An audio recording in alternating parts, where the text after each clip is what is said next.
Umani ng positibong komento ang video na ibinahagi ni Andy Ayinman kung saan makikitang sinamahan niyang mag-workout si Filmar. Saad niya sa kanyang caption, "I joined at Chipoks in his off-season fitness program, did 16 days of daily physical activities that I like to do along with some healthy bowls and juices from at Happy Islanders at Surf Club for our pre- and post-exercise meals."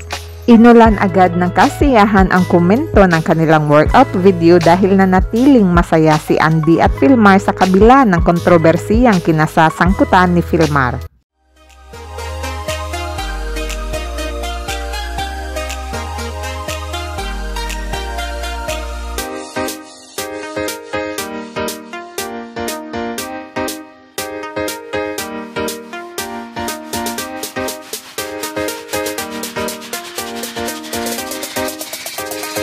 Three, two, one.